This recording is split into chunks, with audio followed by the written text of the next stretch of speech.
In episode 15, titled MITRE ATT&CK in PenTesting Context, we're going to treat attack as what it's most useful for during an engagement, a shared language for describing adversary behaviors in a way that both testers and defenders can understand. Pen test plus scenarios often require you to explain actions and findings clearly, and attack gives you a vocabulary that describes what happened at the level of behavior, not just at the level of tools or commands. That matters because organizations rarely want a list of actions. They want to understand what those actions represent in an attacker's playbook and what that implies for detection, response, and risk. Used well, ATT and CK helps you communicate in a way that is consistent, defensible, and aligned with how defensive teams prioritize their work. The goal here is not to memorize a catalog, but to understand the structure and apply it when it makes communication clearer. A helpful starting point is to understand the relationship between tactics and techniques, because that relationship is the core of how attack communicates. Tactics are goals, meaning they describe what an adversary is trying to achieve at a given stage, such as gaining credentials, moving laterally, or extracting data. Techniques are ways to reach those goals, meaning they describe the method or behavior used to accomplish the tactic. This distinction matters because it helps you separate intent from method, which is useful when you are reporting or discussing what happened in a scenario. Two different techniques can serve the same tactic, and one technique can sometimes support multiple goals depending on context. But the tactic is the why, and the technique is the how. On exam-style questions, this structure helps you articulate behavior without getting trapped in tool names, because the exam is often measuring whether you understand what your actions represent in a broader security context. Mapping actions to behaviors improves communication and reporting clarity, because it turns a technical narrative into a story about risk and capability. When you say we performed discovery, stakeholders can understand that you are identifying what exists and what is reachable, even if they do not care which specific method he used. When you say we attempted credential access, defenders understand the behavior category and can connect it to authentication monitoring, lockout policies, and alerting, regardless of the specific tactic used. The value is that behavior language is stable across environments, while tool and command details change constantly. In reporting, this also makes your findings easier to compare across engagements, because you can describe patterns consistently rather than inventing a new set of labels every time. On PenTest Plus, this kind of clarity supports better answer choices whenever a question asks about reporting, communication, or how to describe what was done. Early behaviors often cluster around discovery, credential access, and privilege escalation because these are common steps that set up later impact. Discovery behaviors are about understanding the environment, identifying assets, and learning what pathways might exist, which is how attackers and testers reduce uncertainty. Credential access behaviors focus on obtaining authentication material or secrets that allow access to systems or services, and they are often constrained by monitoring and lockout risks in real environments. Privilege escalation behaviors are about increasing access level, either by abusing weaknesses or misconfigurations, so the actor can reach actions or data that were previously restricted.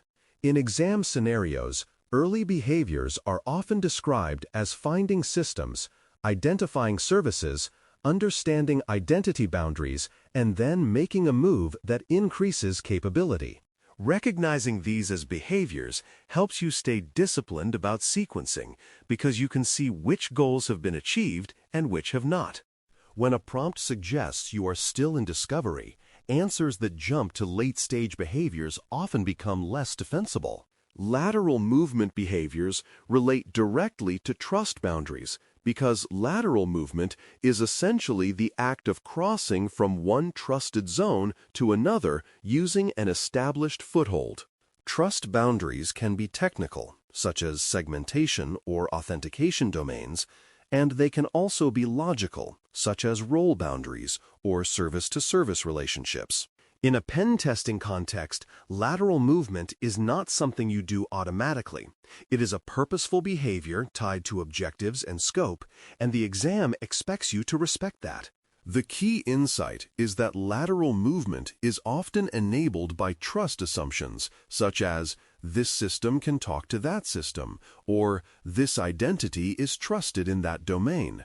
And those assumptions are what defenders are trying to manage.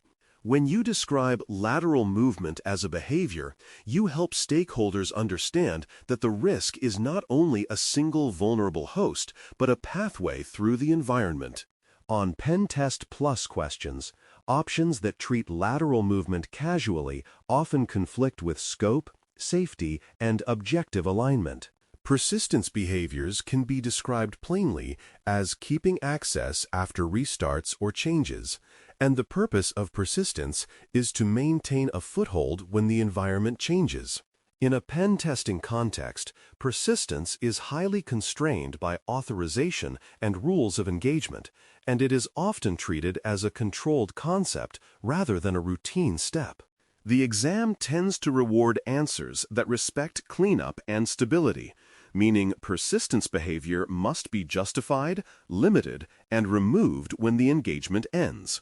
Describing persistence as behavior rather than as a specific technique helps you communicate the risk it represents, which is that an attacker can return even after a system appears to be recovered.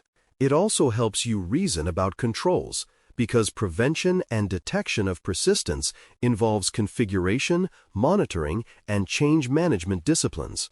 When a scenario includes after reboot or after changes, persistence language can clarify why the risk persists even if the initial path is closed.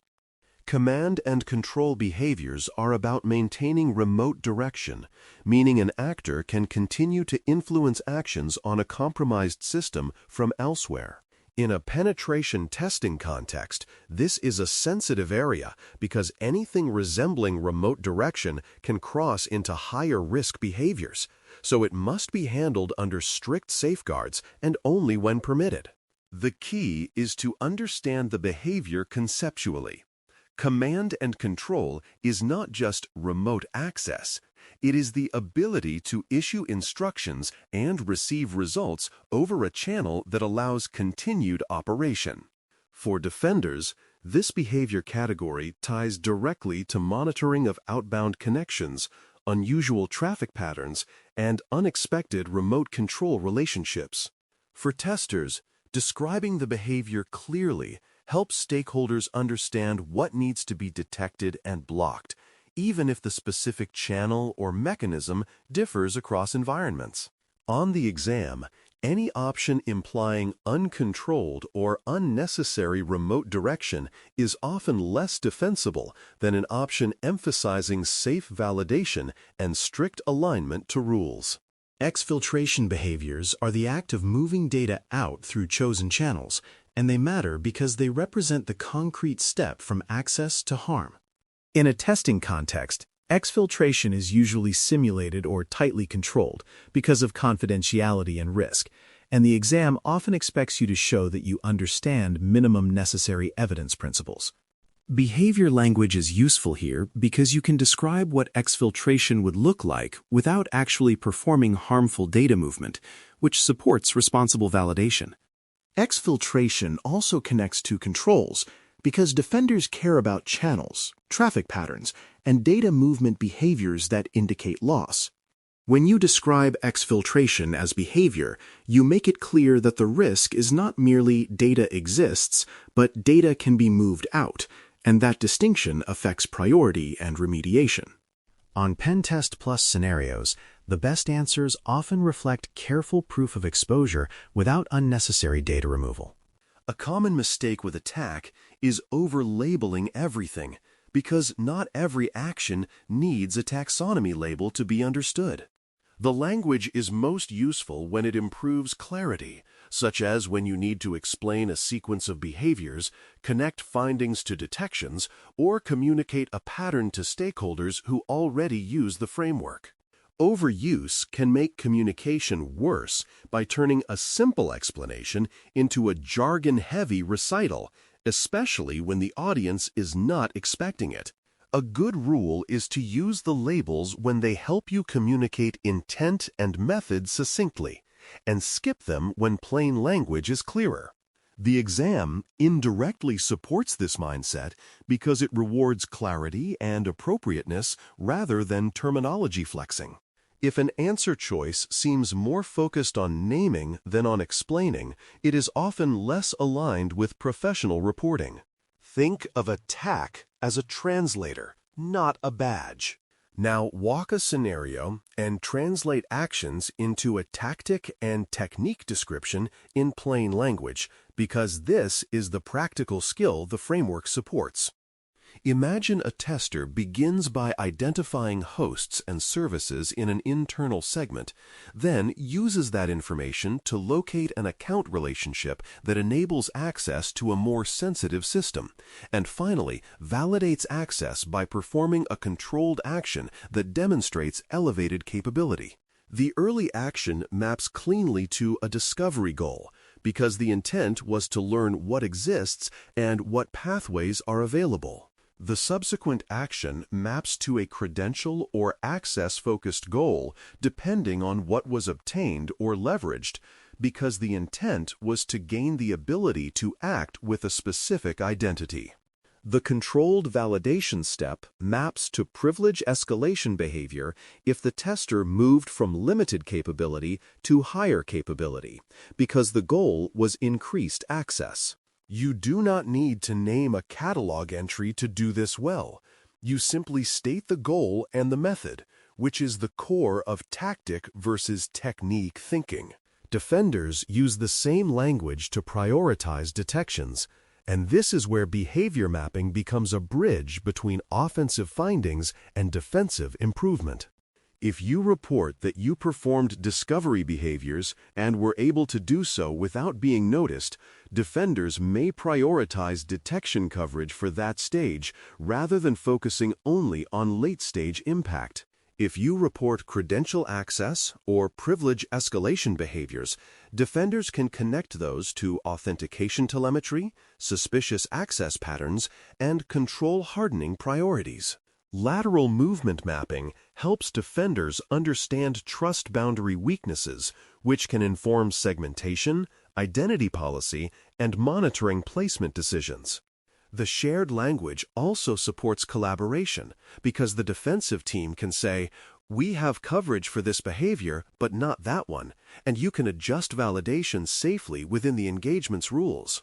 On PenTest Plus, this idea shows up as questions that test whether you can communicate findings in a way that supports operational decision-making, not just technical curiosity. Behavior mapping also supports remediation recommendations beyond patching alone, because many risks are rooted in processes, configurations, and detection gaps rather than in a single missing update. If a finding maps to credential access behaviors, remediation may include stronger authentication practices, monitoring improvements, and reduction of credential exposure pathways, not just a patch. If a finding maps to lateral movement, remediation may involve tightening trust relationships, improving segmentation, and strengthening logging and alerting for cross-boundary movement. If a finding maps to persistence behaviors, remediation may include configuration hardening, change monitoring, and cleanup verification processes that ensure footholds cannot be re-established easily. This is one reason attack is valuable in reporting. It nudges recommendations towards system-wide improvement rather than whack-a-mole fixes. The exam often prefers answers that reflect this broader thinking, especially when the question is about reporting, prioritization, or remediation planning. For a quick mini-review, be able to state 3 tactics with a simple example for each, because that helps you apply the framework under time pressure. Discovery can be summarized as learning what exists and what is reachable, such as identifying systems, services, or relationships that define the environment. Credential access can be summarized as obtaining or leveraging authentication material to gain entry, such as using available credentials in a controlled, authorized way to validate access pathways. Lateral movement can be summarized as expanding from one foothold to another system across a trust boundary, such as using an established access position to reach an additional authorized target.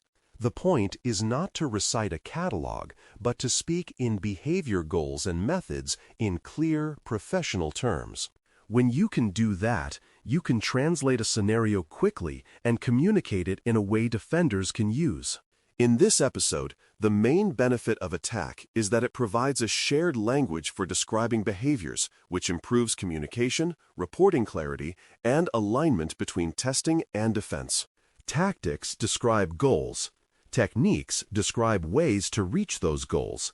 And mapping your actions to that structure helps you explain what happened without relying on tool-specific details.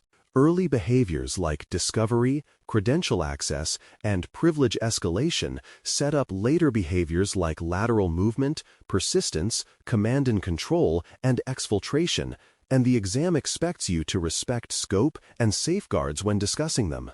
Use the language when it helps, and avoid overlabeling when plain speech is clearer, because clarity is the real objective. Now, label one action you can picture from any scenario as a behavior by stating the goal and the method in one clean sentence, because that practice is how the framework becomes usable rather than theoretical.